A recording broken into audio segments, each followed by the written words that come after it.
Hello everyone, welcome to Education Point. Yes, today we will discuss about the some important question जो board examination में आपको मिल सकते हैं. Yes, number one is what happen when a mature Spirogyra filament attains considerable length. Yes, जब Spirogyra का Spirogyra is a filamentous algae.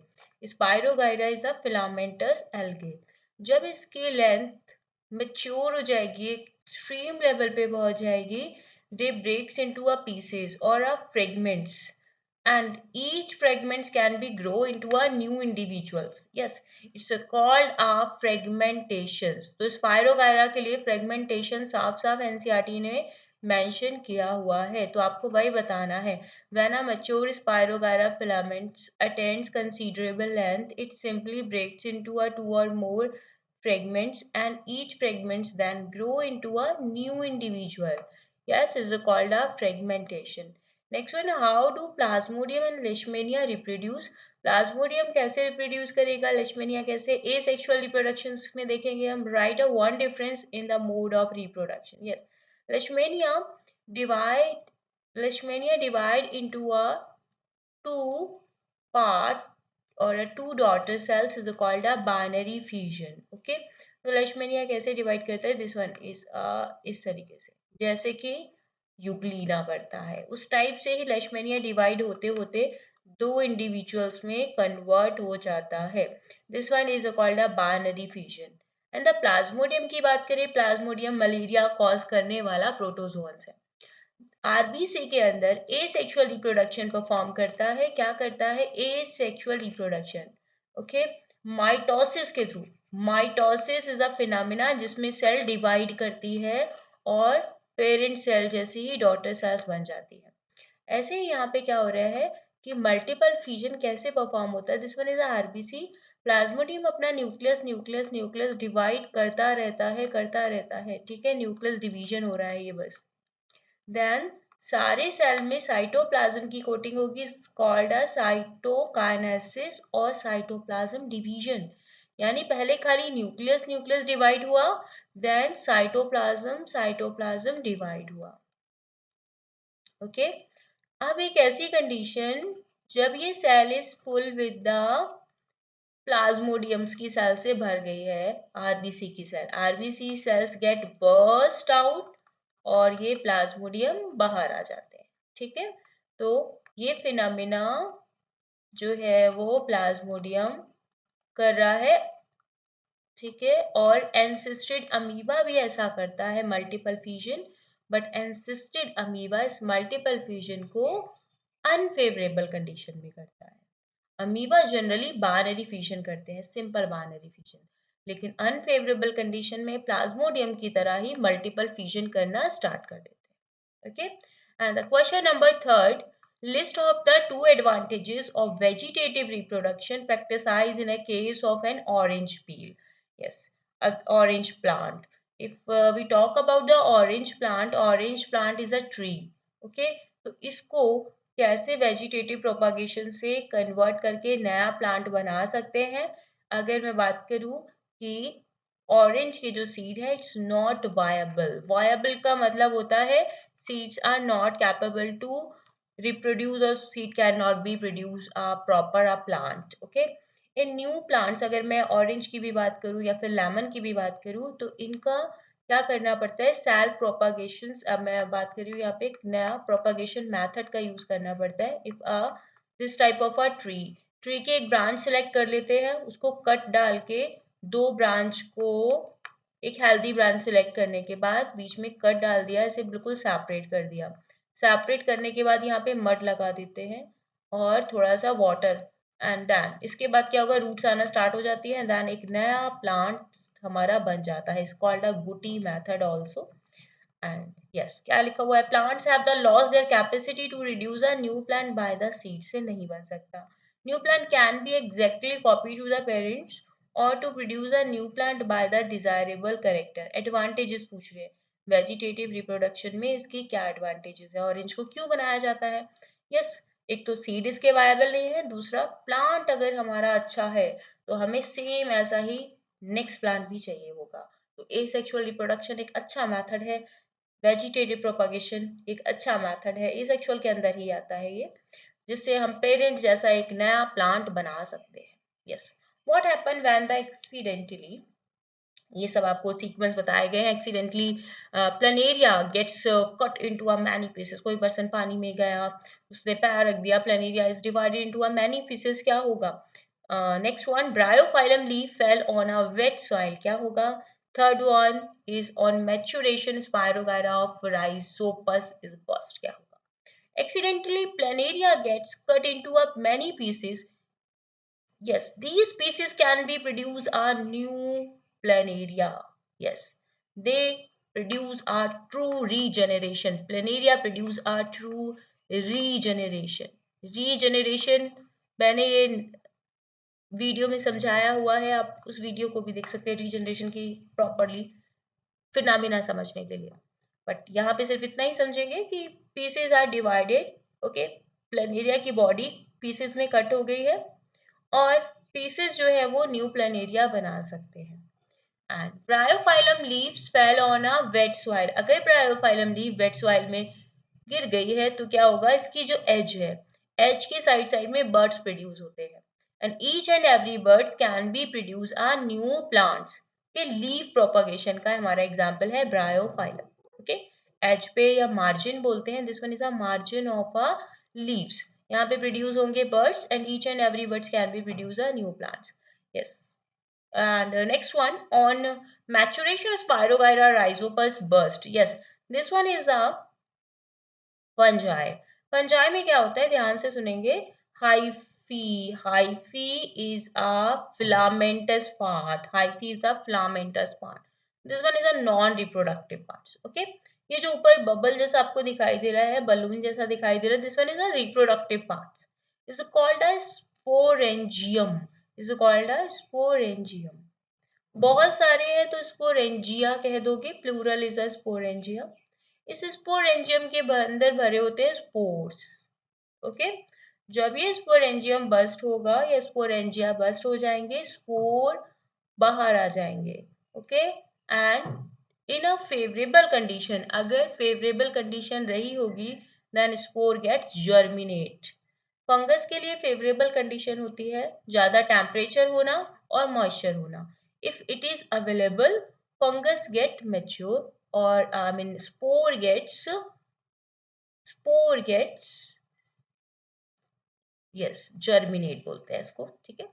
And next question, write a two factors that determine the size of the population. Population की size को determine करने के दो factor अगर पूछे गए आपसे तो सीधा सीधा बताएंगे birth rate and death rate. Next, why is fertilization is not possible without pollination? The pollination is the process in which the transfer of the anther, the transfer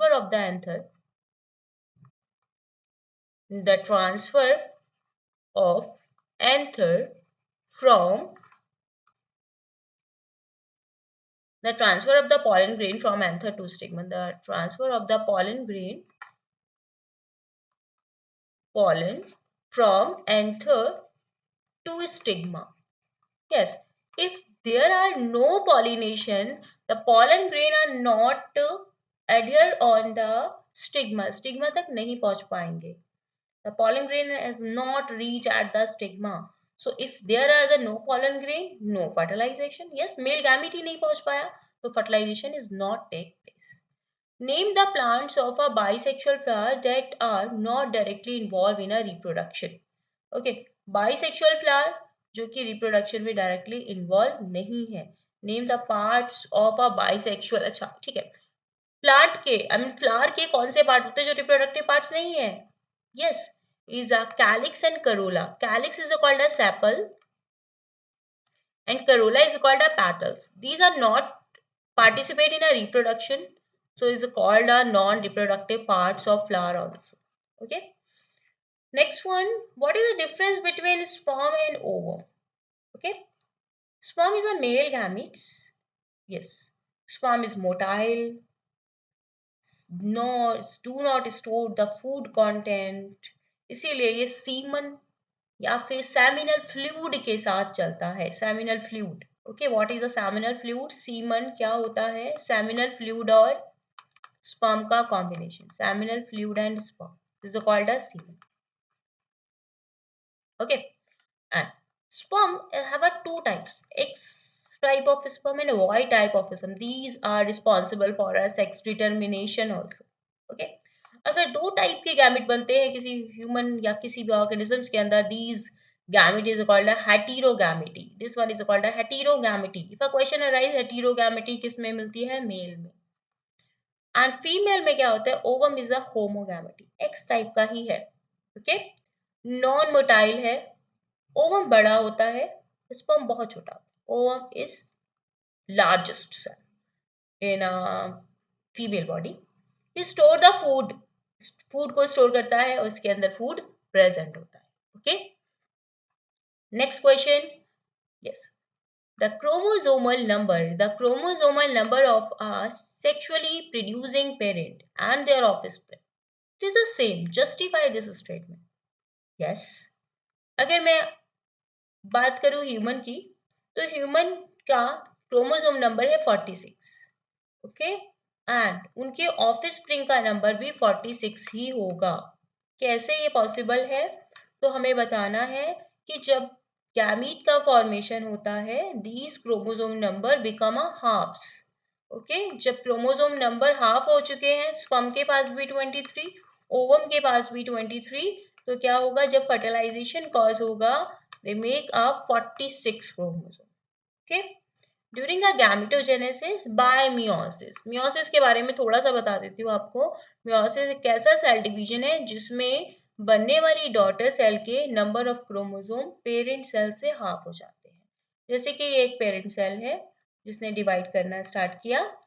meiosis दो पार्ट में कंप्लीट होती है, meiosis first और meiosis second. तो क्या हुआ यहाँ पे? 23 में डिवाइड हो गया. आगे फर्दर ये भी डिवीजन करेंगे, लेकिन आगे इक्वल डिवीजन होगा. तो मियोसिस का रिजल्ट होता है 4 हैप्लॉइड डॉटर सेल बन जाना. हैप्लॉइड का मतलब होता है नंबर ऑफ क्रोमोसोम आधे हो चुके. ऐसे ही गैमेट्स बनते हैं. ओके, इसीलिए हर एक जनरेशन में, ह्यूमन की बात नहीं कर रही मैं, सबकी बात कर रही हूँ, कैट, डॉग, जितने भी कॉन्टेंट ऑर्गेनिजम्स हैं जो सेक्सुअली रिप्रोड्यूस करते हैं, उनके नंबर ऑफ क्रोमोसोम हर एक जनरेशन में ऐसे ही मेंटेन होते हैं. Human sperm and ovum can, yes, is contain are 23 chromosomes. When sperm and ovum fuse together during fertilization, then zygote have a 46 number of chromosome, which is a normal number of chromosome in human. ऐसे ही number of chromosome maintain हो पाते. Next question is the two preparation shown every month by the uterus in the anticipation of a pregnancy in human. Okay, कौन से दो event होते हैं? तो आप बताएंगे. The wall of uterus is become a thick to receive the fertilize egg. Every month the uterus prepare themselves ताकि वो फर्टिलाइज एग को रिसीव करेगा. ओके, तो inner lining of a uterus become more and more thick. Second one, the uterine wall is a richly supplied with a blood or a nourished to a growing embryo. uterine की wall से ही connected होके बनता है placenta, and placenta supply करता है nutrient, so there are the lots of blood vessels. okay, तो ताकि growing embryo को nourishment मिल सके.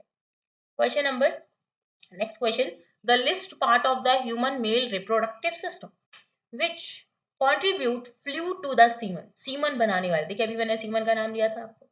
सीमन के फ्लूइड को बनाने के लिए कौन से पार्ट हैं? तो आप ग्लैंड के नाम बताएंगे. State the two advantages of the semen offer to the sperm. ठीक है, सीमन में ऐसा क्या कंटेंट होता है जो स्पर्म को अलाइव रखने के लिए या फिर स्पर्म की मोर्टेलिटी के लिए क्या रिस्पॉन्सिबिलिटी है? नेक्स्ट आंसर देते हैं इसका. 3 ग्लैंड है हमारे पास. एक मेल के पास 3 ग्लैंड होते हैं जो कि फ्लूइड बनाने का काम करते हैं. सेमिनल वेसिकल, याद रखेंगे इसको. This one is very very important. Seminal vesicle. Next one is a prostate gland. Third one is a bulbourethral gland. Bulbourethral gland is also called a Cowper's gland. What is the role of semen? Semen is provide the nourishment or nutrition to the sperm. It make their transport easily. Yes, it provide the more motility because the vagina के through इसको जाना है fallopian tube में. It make their transport easier into a vagina of a females. Next question, state the basic requirement for a sexual reproduction. Write the importance such reproduction in our nature. State the basic requirement for sexual reproduction. कि दो basic requirement क्या है? Fertilization, that means a fusion. And next one is a, पहले हमारा gamete formation भी लिख सकते हो. Meiosis during a gametogenesis. Gametogenesis के लिए meiosis होना, meiosis के through gametogenesis होना कह सकते हैं, क्योंकि number of chromosome आधे भी कर रहे होंगे. Then fusion. This one is a most important phenomena for sexual reproduction.